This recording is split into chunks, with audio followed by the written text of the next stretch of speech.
Hey, how's it going, everyone? My name is Derek Afasi. I'm the owner of Afasi Financial Group and retiresharp.com. Today's topic, I want to discuss in depth pension versus 401k and thoroughly review it. So, by the end of this video, my goal for you guys is to distinguish the difference between a pension plan versus a 401k plan.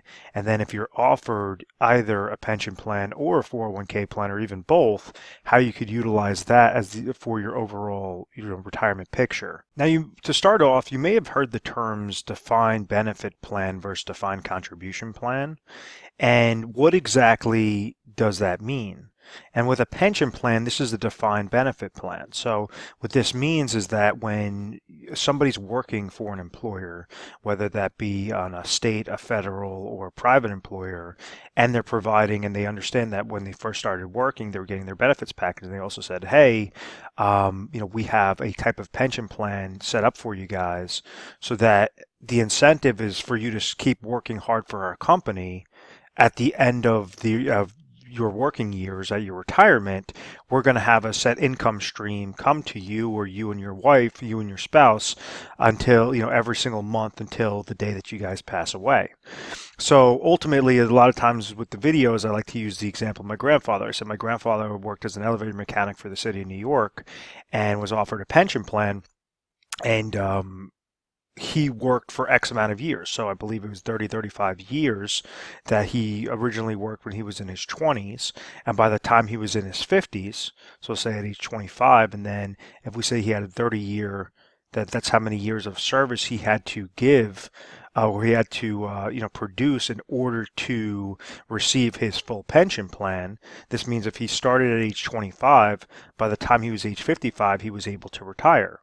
So then this says, okay, at his age 55, there was a set dollar amount, a defined benefit off of how much money he's going to be receiving from the state. And that's very important, especially, considering the circumstances. How much easier would that be to just say, hey, I get to focus on my career and my job. I don't have to worry about trying to be the next, fancy day trader and invest my monies and try to get all this, really good rate of return while avoiding downward market losses and all these different situations. I could just work for my employer, know that I'm giving, 30, 35 years, and there's a specific calculation that's being generated to say that the employer is essentially taking monies on the back end, they're investing it for me, and then that's what's creating this type of income stream that's going to come to me for the rest of my life, or mine and my spouse's life, depending upon which option I choose on that later date.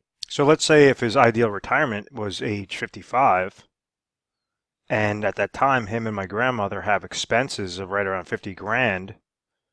And if his pension's producing 60,000, well, then that means that he's receiving more money than what his expenses are in retirement. And that's a good thing. It's a type of guaranteed cash flow. It's a type of cash flow plan that's going to be produced for the rest of his and her life. So this is where it's more, so just, understand anytime you see pension, think of defined benefit. Anytime you see 401k, this means defined contribution. Why exactly, what is the difference between these, and why does a 401k even exist? Well, be mindful that this used to be the norm. So back in the 40s, the 50s, the 60s, individuals would go to work for a company. They understood that their health insurance would be covered through that company, their retirement would be covered through that company, and ultimately the company is taking on a type of risk. They have to make sure that they're getting dollars, they're taking profits, and they're making sure to reinvest that on the back end to make sure that they could generate enough income streams for every employee that's offered that pension plan or is eligible for that pension plan later on, so that the new employees that are working for the company are ultimately adding more dollars into the pot. And then, so that it's paying for those old employees, those individuals that have stayed there for 30 years to therefore get paid off. So it's kind of like a law of large numbers, with utilizing, other dollars, other portions of salaries to make sure it's reinvested properly, and then paying off to make sure that they could, abide by those terms of saying this income stream will continue for the rest of your guys' lives. Now, when it comes to a 401k, understand that there is a risk regarding the pension plan to that employer. They have to do all of that investing. They have to make sure that those pension plans are being funded properly and they're able to pay it out. Well, in 1974, you had a branch of the government known as ERISA, and they ultimately created, from that point, they created what is known as 401k plans, known as defined contribution plans. So rather than the risk of a defined benefit plan where all the risk gets jolted onto the employer, what they said was, you know what? Let's give the employer a break. Let's now take that risk and place it on the employee, where the employer could still provide somebody an incentive for working for their company, so they're not jumping ship and saying, okay, this other company is going to offer me an extra $10 more an hour. Let me go to company XYZ over company ABC. By having a pension plan or having really good benefits, that will ultimately give you an incentive to stay with that company. So with the 401k, in order to deviate from this pension related path, companies say, okay, well, what we're going to do is offer some sort of match. So if ABC is offering you a 6% match versus company XYZ that's offering you a little bit more money, but it's only a 1% match, well, that 6% match might be the incentive to stay with company ABC over moving to XYZ. So the easiest way to understand the 401k plan is to kind of think of it like a bucket. So when you're working for a company, you start working for a company, what happens is you sit down with them, you get your employee benefits package, and they say, hey, we're going to give you, your health insurance, possibly some ancillary products like the life insurance, dental, accident, disability, different things like that. And oh, by the way, you could contribute into a 401k plan. So a 401k plan is established for private institutions, just like if you had like a 403b plan. It works very similar to a 401k plan, except for this is, through the state, or you might have something like a 457 plan, which is a municipality, or something known as a TSP plan, which is a thrift savings plan, which is set up for federal employees. So it's all that same sort of bucket type concept. But I want you to understand it kind of like a bucket type concept. And what's happening is every month or every week that you're working, you could go and you could contribute portions off of your salary to get set up and place it aside for a type of savings component set up for retirement. So the way on how a 401k bucket grows or an account grows is by a combination of two aspects. You have one side, which is known as the contribution side, and then the other side, which is known as the rate of return side. So the contribution side is something that you could control. These are the monies that, if, let's say you're making $100,000 in a given year, and you decide, hey, I want to put away 5% of my salary, well, then that means that at the end of the year, you were placing away, throughout the course of the year, you were placing away roughly about $5,000 into this 401k plan. This was the contribution that you were making. If, let's say, like I mentioned before, that match, what exactly does a match mean? Well, if one company is providing you a 5% match versus another company that's giving you a 1% match, if you make $100,000 and you put $5,000 into that plan, well, that's 5%. So if you had a 5% match, this means that the company, the employer, would also give you $5,000 towards your 401k bucket. So now you have $10,000 of contributions that got placed into that plan that year. If you went with a different company and let's say they were giving you a 1% match, this means that you made $100,000, you put $5,000 of your own money. Because it's only a 1% match, 1% of your salary of $100,000 would only be $1,000. So with this other option, you would have put in $5,000, the employer would have put in $1,000, you would only have a $6,000 contribution into your account that year. So by consistently placing money, putting it aside, placing money, putting it aside, placing money, putting it aside, yes, that could grow your bucket, and that's ultimately how a bucket could grow. Because if you never put monies into this 401k account, well, then there's not going to be any monies in there. They can't essentially grow. So this is why individuals, when they're placing it in there, typically what they like to do is place exactly what the match is into their 401k because it's ultimately free money. One more caveat, and even if you know this, I just want you to kind of reiterate everything so that it really is sinking in. But let's say if you were offered a 5% match and you decide to put 10% of your monies into the 401k plan. Well, if you put 10% of your monies, that's $10,000, and you had a 5% match, well, it's only $5,000. So they're never going to match you more than what that set percentage is. And this is where a lot of times when we receive phone calls and say, oh, I get 100% of my match, I get 100% of my whatever I place in there. And it's, yes, 100% up to a certain percentage. You might have 50% up to 5%, or 25% up to 10%. So it's just kind of a play on words to say there's an incentive for you to place X amount of dollars in there, and then you could get the full matching monies in there. So that's what explains at least this contribution side.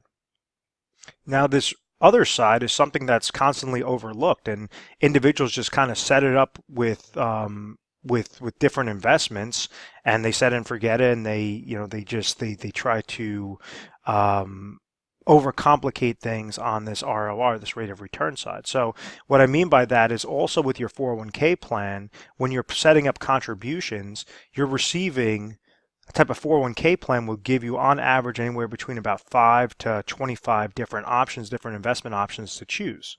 So you might have like an aggressive mutual fund that's in there, meaning that it's more geared towards equities, meaning stocks rather than bonds. You might have a more conservative plan in there where it's more towards bonds than it is to stocks. So there's different variations. There's about 5 to 25 different investment options to choose that are within that plan.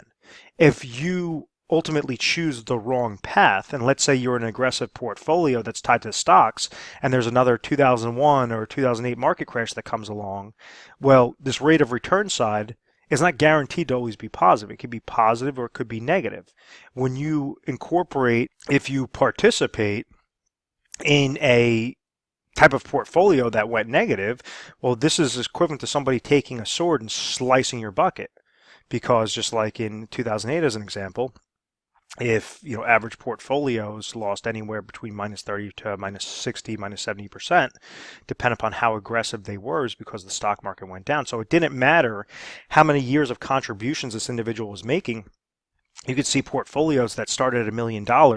This individual just thought that the market was gonna always go up, always go up, always go up, and they got blinded by a type of recency effect of just saying, hey, you know what, the market's going to be fine, and bam, they take a 30%, 40% hit. They walked into the year with $1 million. They were still making contributions, and all of a sudden they walk out of the year with $700,000 or $600,000. This is a lifestyle change. This is something to say, oh wow. This is something that maybe I have to really pay attention to how this rate of return side works. And it further compounds this type of aspect is when somebody's looking to retire and looking to pull out monies and take distributions for a type of retirement income stream. So this is where now I'm going to correlate, okay, how could a pension plan work? How could a 401k work? How could we aggregate if, let's say, someone's offered both of them or one or the other? How can you aggregate them into an overall retirement picture to try to obtain some sort of retirement success? So first I'll go over a little bit of the obstacles between these two and different things to be mindful of, and then I'll show you a couple of different examples where individuals could have a successful retirement by being offered one or both of these plans. Now, some of the obstacles that you may come into contact with regarding a pension plan is, do you take the single life income option or do you take the joint life income option? And there's going to be a nice little teaser rating or teaser income amount on the single life versus the joint life. And reason being is because there's significantly less risk to provide somebody a single life income stream than is for joint. Let's play basically devil's advocate. I'll even show you the situation that happened with my grandparents. My grandfather he already filled out his paperwork and he was walking out the door, and he chose the single life pension plan because it was significantly higher than receiving the joint income payout. Before he got right towards the front door, my grandmother asked, hey, what is that in your hand? He's like, oh, I just filled out my pension thing. They get into a huge fight, and she's like, how could you put on single life only when, I want to also be covered? He's like, oh, I'm going to live a long life. This isn't a problem, yada, yada, yada. Well, at the end of the day, my grandmother ended up winning the argument, and he ended up changing his paperwork to the joint income option. So what this says is, in this example, let's say that as a single life, he would have been able to receive $10,000 per month from his pension versus the joint only be able to receive $6,000 per month from his pension. But the single life would stop completely, even though he gave those 30, 35 years worth of service. This single life option would stop upon his death, versus a joint life, the $6,000 would constantly come to them. Even if he passes away, then my grandmother would still be able to receive $6,000 until she passed away. And the actual reality of the situation was my grandfather ended up passing away at age 69, and my grandmother ended up living right before her age, right well into her 80s. So it was, and they were very close in age. I believe that they were about a year apart from each other. So if she doesn't have that fight, she would have been completely screwed because all the income would have stopped when he passed away at his age 69. So that's kind of the different trick that you guys have to play regarding, okay, does it make sense to take a single life pension or a joint life pension? There's also something known as a pension maximization strategy where you could say, okay, if the single life individual, let's say that they're going to receive $10,000 versus joint at $6,000. Well, maybe you could leverage life insurance if this individual is still healthy, where you could take the $10,000 income stream and maybe purchase a $2,000, in this example, purchase a $2,000 monthly life insurance policy, which is, let's say, 24 grand per year. And obviously, there's a hypothetical example. You could use a $500 example, a $1,000 example, a $200 a month example, whatever that is. But in this example, let's say after this $24,000 per year, it's going to produce, he purchases a permanent life insurance policy, and it's now going to produce a $1 million life insurance policy for that individual. So this portion makes more mathematical sense because if they're receiving $10,000, because ultimately if they're married, they're both going to be receiving this $10,000.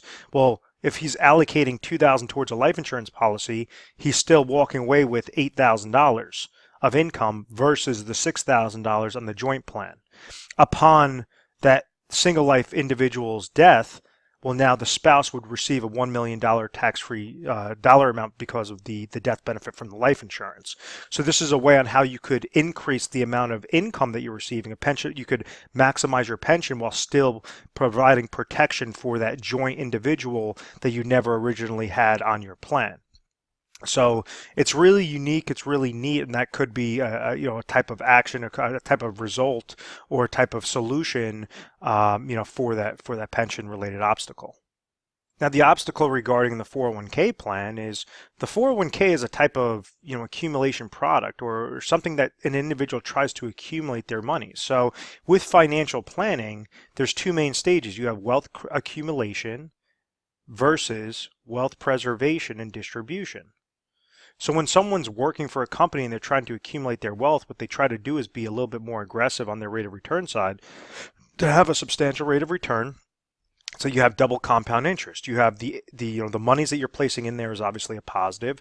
If you're having good rates of return tied to the stock market, well, then that's also a positive. So in a year where you have monies you're placing in there and a positive in the market, well, now you have compound interest that has festered within that bucket, and now your bucket has grown larger and larger from the previous year. If, let's say, we play devil's advocate, you place monies in there and the rate of return came back negative, well, it didn't matter how much money you put in there. If the negative is large enough, that could be as if you could start off with the year at a higher dollar amount and end with the year with a lower dollar amount. So we understand that there's a risk there. So it's all about changing that mindset and changing that type of strategy to say, okay, rather than try to accumulate my wealth, well, when it comes time for retirement, I want to preserve my wealth and create a type of distribution related strategy. Well, this is where individuals fall victim to something known as reverse dollar cost averaging. And what that ultimately means is it's pulling money from an account that could potentially go down that's also getting dinged with fees. So when you have your retirement bucket and you stop working because now you're retired, well, what's happening? Well, there's no more contributions that are going into this plan. So now this individual has to rely on the rate of return. This rate of return is tied to those 5 to 25 different investment options that they could choose. So if they're really crappy options within there, there's only so much juice that you could squeeze, so much eggs in your basket of juice that you could squeeze off of getting you a good consistent rate of return or a nice rate of return within this plan. So if a rate of return, if you have really crappy funds in there, and different ways on how the 401k plan shaves costs is by limiting the amount of funds that are in there and then also the quality of funds that are in there. But ultimately, if let's say you're pulling money from an account and there was a negative market loss that occurred, Well, that's also, slicing the bucket by pulling monies from the account. That says if you're taking a hole and it's drilling in the bottom of the bucket, that's pouring money out of it. You had a downward market loss that occurred that year. That's slicing the bucket. And let's say you're also paying fees, mutual fund related fees, or you took the monies and you rolled it over into an IRA and now you're leveraging a financial advisor and that advisor is charging you a fee. Well, now these are multiple holes that are coming out of your bucket. So if we look at a situation, let me clear out the screen. Let's say that somebody had $1 million in their 401k account and they decide, hey, I'm going to leave it in those investments, or I'm going to go roll it over to an IRA and try to pull out monies and just live off of these off of the rates of return each year, and hopefully my bucket is not going to go down to $0 before I pass away. And let's incorporate some of the negatives in there. So let's say that there was a downward market shift. There's a market reset of just a minus 10%, or we'll call it a minus $100,000 into the account. Let's say this person is paying advisory fees of 1%, or right around $10,000. Let's say that they're paying investment related fees for the funds for another 1% or $10,000, and they decide to pull out 5% or $50,000 that year. In just that 1 year, they would have walked into the year with $1 million, and then they would have walked out of the year with minus 100,000. It basically brings it down to 900,000 minus another 70,000, which would bring it to $830,000 in this very realistic scenario. So that's obviously a problem. That's a lifestyle change. Let's say if that happens again and there's another downward market shift, and this isn't even as extravagant as some of the downward market shifts that we've seen more recently, at least since year 2000, that has occurred, or the volatility in the markets that has occurred. So when you try pulling monies out of an account that could potentially go down, that could be obviously worrisome. The next year, if this person he took $50,000 and that's what he or she had to use for their expenses, but yet their account balance went down $170,000, the person's going to be freaking out, because the next year, if they still have to pull out $50,000, well, that 5% from the $1 million is now 6.024% from $830,000. So now they're increasing the amount of hole that they're widening that hole that's coming out of that bucket. So when that happens for a couple of years, it takes so long just to get back to break even that if you look at charts of saying, okay, if you experience a negative, you're going to need that much more of a positive the next year just to get back to break even. So as an example, if your portfolio lost 10% 1 year, you're going to need 11% gain the next year just to get back to break even. If it lost 30% 1 year, you're going to need a 43% gain the next year just to get back to break even. And if you lost 50% 1 year, you're going to need 100% gain the next year just to get back to break even. And what I mean by that is, let's say if you had $1 million that was in the account and your portfolio dropped minus 50% the first year and then you gained 50% the second year, Wall Street math is going to tell you that you averaged a 0% rate of return. It went down 50 plus 50. If, let's say, rather than focus in on the rate of return, we say, okay, well, what actually happened with this account? You would have went down from $1 million down to $500,000. And then the next year when it gained 50%, you would have only went up to $750,000. So in this, minus 50 plus 50, which you average a 0% rate of return, in reality, you would have averaged, or you would have received, a minus 25% rate of return in just that easy example. So this is why when I use that statement, I say, losses could hurt far worse than gains could help you, especially in retirement. This is what I'm referring to. So I hope that both of these concepts make sense. And now what I want to do is go through an example of, say, okay, how could somebody provide or produce a successful retirement or have a confident retirement?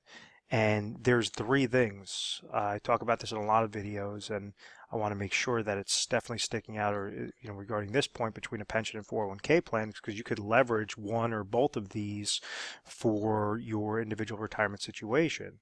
And there's 3 things. So I say that there's 3 things that every individual needs to figure out before they're retired, or if they're currently retired, how to stay retired forever.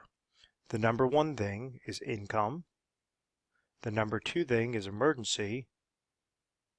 And the number 3 thing is inflation/growth. So when we're breaking these down to each component, understand that in order to move on to step 2, you have to accomplish step 1. In order to move on to step 3, you have to accomplish step 1 and step 2. The ultimate goal is to try to have as much money left over in step three as possible, because that's going to be your discretionary account, your fund monies, your growth related monies. And you could have a bulk of those dollars in there. It really just depends upon what your situation is, what your budget analysis is, and everything, in between. The income, what I mean by this is you want to make sure that you're having some sort of cash flow that's coming to you, regardless of whatever's happening to the market. There's some sort of consistent income stream that's coming to you, day by day, month by month, year by year, for the rest of your life, or yours and your spouse's life. And in order to figure this out, it's pretty important to figure out what is your budget. How much money are you spending? Is your family spending each and every month before retirement? And then when you're going to go into retirement, what exactly is that number? If, let's say, I'm dealing with an individual that's currently age 60 and they want to retire, he wants to retire at age 65, and he might have expenses of $70,000 now, but it's going to be $50,000 by the time he's age 65. Well, we want to incorporate, okay, we at least have to hit a bottom line number of $50,000 of income that he has to have produced, because he's no longer going to be working right when he hits that age 65, that ideal age 65 retirement date. So in this situation, if, let's say, this person's offered a pension plan, a small pension plan, and they also have a 401k plan of, let's say, $500,000, and they're also another income stream that they could be receiving, a Social Security income. So when we're doing all the calculations, we know that this step one, in order to accomplish this step one, we have to at least be greater than or equal to that $50,000 need. So maybe the pension plan is going to produce, $10,000 of income per year. The Social Security income, let's say that's going to produce another $30,000 of income per year. The person has $500,000 in their 401k plan, but between the $10,000 and the $30,000, there's a gap of $10,000 that's in there that we have to accomplish. So this is when we can utilize types of insurance products and utilize a portion of the 401k plan, roll that over into a customized IRA, like an IRA annuity that would produce this individual that type of cash flow that's needed. So maybe out of this $500,000, because the person's currently age 60, is looking to retire at age 65, it's going to take exactly $100,000 from the $500,000 of the 401k, placing it into an IRA account that's going to give that deferred growth and then trigger income stream at that age 65 to suffice that $10,000, so that when we fast forward after this move is made, they have $50,000 of income, that of an income need, and they have $50,000 of income that's coming to this person, or him and his family, and everything at least checks out for that step one. By utilizing that type of strategy, what happened? Well, now we still have $400,000 that's left over in that 401k. We only used up $100,000 of it to accomplish that step one. Step two is emergency. So let me clear up the screen a little bit. Emergency rule of thumb is that an individual should have anywhere between 6 to 12 months of what their expenses are set up into some sort of liquid bucket, meaning a bucket that they could access at any point in time, regardless of whatever's happening to the market. So if this person has a need of $50,000 is the goal, well, then they should be setting aside about $25,000 at a minimum to something that might be, a very safe money market account, or something, or have $25,000, $50,000 in savings, making sure that they could pull from in case of an oh my gosh moment that occurs, a medical ailment.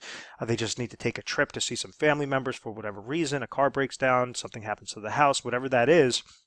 They have that 6 to 12 months of money saved up. So if we're using the $50,000 example, let's just say, okay, out of the original $500,000, we know that with step one we used $100,000 in a type of IRA that's going to be producing that $10,000 of income in 5 years at the person's ideal retirement age 65. Step two, let's say it's going to cost $50,000 to put it into an IRA money market, to roll it over into an IRA money market account. Really safe, related strategy. And this is just more of a liquid type of account. Well, now this tells us that we have $350,000 left over for this fund monies, for the savings, or this type of inflationary protection, this growth related goal. And the reason why I say inflationary protection in there is the cost of goods and services. What inflation is, the cost of goods and services increasing year by year. So the pace of inflation, rule of thumb, increases between 2 to 4% in a given year. If we know that the person's expenses at age 65 is going to be $50,000, but cost of goods and services are increasing about 2 to 4% in a given year, well, then maybe that means by the time they're age 67, their expenses are going to be $52,000. Maybe by the time they're age, 72, then it's going to be $55,000, $56,000, whatever that case might be. So by segmenting these dollars in this tertiary bucket, the 350,000, which is a nice bulk, you could go and splice this into a whole slew of different ways. You could leave it into the 401k account and try to grow it. You could go and create a type of IRA that has better funding options than the 401k into a growth related strategy, higher quality funds, possibly at a cheaper cost. You could utilize some safe related plays like bank CDs or fixed annuities or market link CDs or fixed index annuities, or a whole combination of different conservative plays that are in there that would say, okay, a portion of these dollars, maybe you have $100,000 into a really aggressive account, $100,000 into more of a moderate related account, and then another $50,000 into a really safe related account, and then the remaining $100,000 into a kind of blend of all different aspects. So what we're ultimately doing is we're leveraging the pension plan for that need to receive that type of cash flow. We're using the pension income stream mixed with the Social Security income stream mixed with a type of IRA annuity income stream. So that's checking off all the boxes. We have more than enough monies left over in that emergency fund in case that an oh my gosh moment occurs. And then we have significant amount of monies with this inflation and growth related goal to say, hey, as these accounts are growing and growing and growing, because ultimately these are monies we're not trying to touch. Anytime that we're receiving gains, that's going to suffice that extra $2,000 of a need or $6,000 of a need or whatever that gap is as the pace of inflation keeps increasing. We want to make sure that we can pull from interest related accounts while we have our baseline. We could pull from these interest related accounts to accomplish this goal successfully. And I hope that all that makes sense. And with retirement planning, try not to complicate it. Try to always look at it from the 30,000 foot view and say, okay, well, what is my point A? Where am I right now? My point B, when do I want to retire? How do I get from point A to point B successfully? And then from point B until date of death. Making sure that you have more than enough monies that you're, and a good enough strategy that's going to give you those sort of protections to say, okay, I have more than enough income streams that are coming to me. It's going to last for the rest of my life, the rest of mine and my spouse's life. I have all these other ancillary related buckets or, tertiary related buckets to have as my type of fund monies. And this is you don't want to take an extreme measure rather than go and just say, oh well, my 401k monies, they grew because I was super aggressive, so let me stay super aggressive in the market. That's where typical retirement disasters occur every single day. With retirement, you only have one chance to get things done correctly. You want to make sure that you have a calculated move rather than a guess, rather than saying, oh, well, I'm never going to live, past the age of 80, because you have mortality rates that keep increasing. Individuals, because of technological advances, individuals are able to live longer and longer lives. So by saying you're not going to live that long is just it's really stupid to kind of think like that. You have to be more realistic with the situation, because if you do live past that certain age, then you're essentially SOL, you're shit out of luck with no more monies coming to you because you took the wrong actions before you retired or throughout your retirement years by trying to beat out the market or try to contribute too much into an aggressive related play and not just take it into certain angles. So if we think of retirement like a perfect puzzle piece, you want to make sure that each lane is segmented properly and is maximized properly.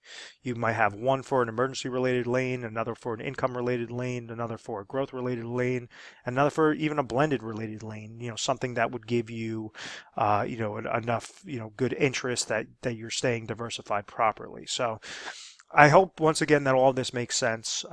If you found value in this and you want to speak to either myself or one of my team members, simply call the 1-800 number. It's 1-800-566-1002 and just reference this video. Say, hey, I saw a video on pension versus 401k review.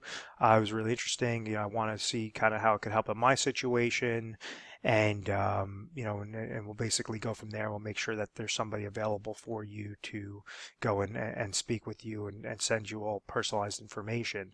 Now, a more convenient way for you to set up an appointment would be to go through our website. So we're going to have the website link in the description box of this video. So you could type in retiresharp.com or fosseyfinancial.com. It's going to bring you to the same place, and you're going to see a little icon pop up on the bottom right-hand side. It says book your strategy session. So that's where you schedule the appointment, and then it's synced directly to our calendar. If, let's say, there's not a time, but you do have a certain time because of your busy schedule, you could always send us over a note and say, hey, are you guys available at this time? We can make sure to rearrange our schedule to make sure someone will be giving you a call. So once again, I want to thank you very much for watching this video. I hope you found value in this video, and please leave any sort of questions, comments, and feel free to give us a call at any time, and we'll try to help you out best we can. Feel free to subscribe to our YouTube channel, Retire Sharp, so you can have access to the most updated videos. Thanks so much, guys.